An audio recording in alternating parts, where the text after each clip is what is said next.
যদি একটা মেয়ে হয়ে বিয়ের পর শ্বশুর বাড়ি গিয়ে শ্বশুর বাড়ির আত্মীয় স্বজন সবার দ্বারা নানা রকম ভাবে হিংসার শিকার হও, এমনকি তোমার স্বামীও যদি তাদের সাথে সমান তালে হাত মেলায়, তাহলে তুমি সম্পূর্ণভাবে গৃহস্থ হিংসার শিকার। আর আজকের এই ভিডিওতে আমরা আলোচনা করব যে গৃহস্থ হিংসা আসলে কি এবং একজন বিবাহিত মহিলার উপরে গৃহস্থ হিংসার ফলে কি কি অত্যাচার ঘটে, এবং গৃহস্থ হিংসার দ্বারা আক্রান্ত হওয়া ওই মহিলাটির তার শ্বশুরবাড়িতে এমন পরিস্থিতিতে সে নিজেকে কিভাবে বাঁচাবে বা তার কি করা উচিত। দেখো, তুমি বিয়ের পরে তোমার শ্বশুরবাড়িতে গেছো, আর তোমার কাছের কেউ বা তোমার পারিবারিক সম্পর্কের ভিতর কেউ বা অনেকে মিলে সবসময় তোমার সাথে যদি খারাপ ব্যবহার করে, তোমার উপর সবসময় জোর জবরদস্তি করে, তোমায় সবসময় নিয়ন্ত্রণে রাখার চেষ্টা করে, বা তোমায় সবসময় গালিগালাজ, তাচ্ছিল্য, তোমার সাথে অসম্মান সূচক ব্যবহার, তোমার ক্ষতি করার চেষ্টা করে, তোমায় ভয় দেখায়, তোমার প্রতি পদক্ষেপের উপরে নজর রাখে,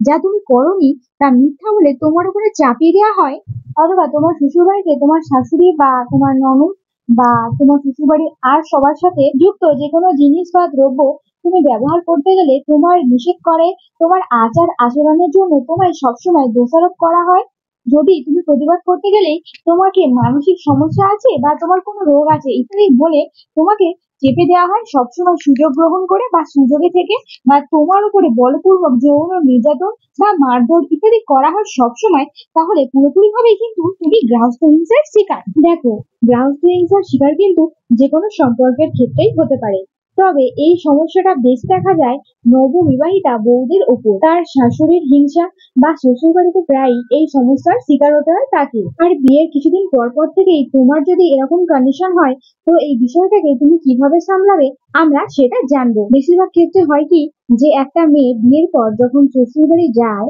তখন তার যে অধিকার, তার উপর তার শাশুড়ির দীর্ঘদিনের যে ক্ষমতা হস্তান্তর করার পর্ব আসে, সেটা তার শাশুড়ির পক্ষে মেনে নেওয়া সম্ভব হয় না। তার উপর তার ছেলে যদি বিয়ের পর তার বউকে বেশি বেশি করে ভালোবাসা প্রদর্শন করে, তবে সেটাও কিন্তু তার হিংসার সূত্রপাত ঘটায় ছেলেটির মায়ের মনে, আর এর সাথে যুক্ত হয় পাড়ার লোকের উস্কানি। এটা গ্রামে গঞ্জের এলাকায় কিন্তু বেশিরভাগ ক্ষেত্রেই হয়ে থাকে।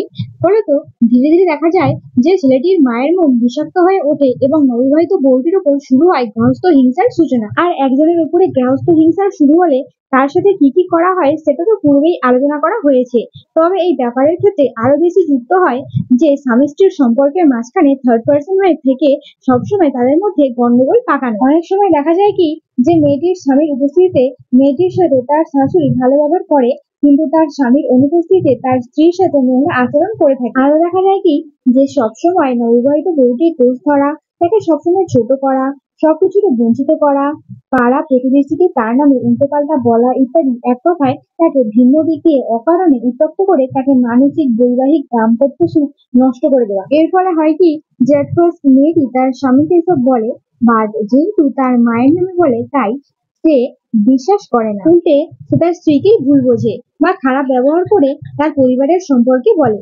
আবার মেয়েটি তার পরিবারকে বললে তার পরিবারও এই ব্যাপারটা নিয়ে ছেলেটিকে সচেতন হতে বললেও, ছেলেটি যদি ঘুরে ফিরে সেই মেয়েটিকে সবসময় দোষারোপ করে, তাহলে অবশ্যই গৃহস্থ হিংসার শিকার হওয়া ওই মেয়েটির আইনি ব্যবস্থা নেওয়া প্রয়োজন।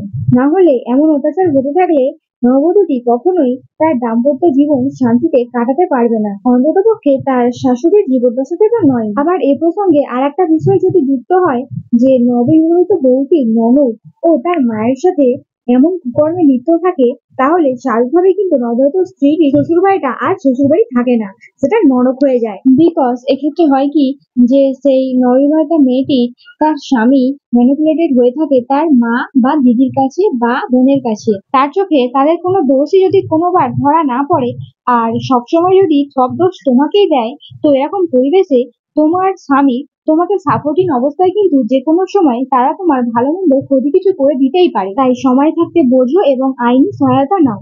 বিকজ আমাদের ভারতীয় সংবিধান 2005-এর অ্যাক্ট অনুযায়ী সমস্ত রকম গৃহস্থ হিংসার বিরুদ্ধে কিন্তু অপরাধকারীর শাস্তি ধার্য করা হয়েছে। এক্ষেত্রে অপরাধকারীর কিন্তু 3 বছর পর্যন্ত সশ্রম কারাদণ্ড এবং জরিমানা হতে পারে। আর তোমার সাথে সবসময় যদি এরকমই হতে থাকে 1 বছর, 2 বছর কি 3 বছর কি 4 বছর ধরে, তাহলে কিন্তু তুমি আর চুপ করে থেকো না।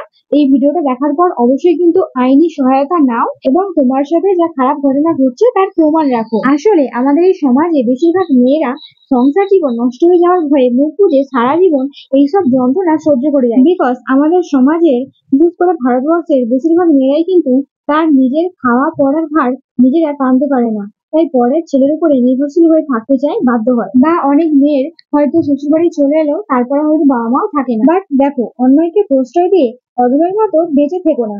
মনে মনে দগ্ধ হতে মরাটা কিন্তু একদিনে মরে যাওয়ার থেকে বেশি কষ্টের।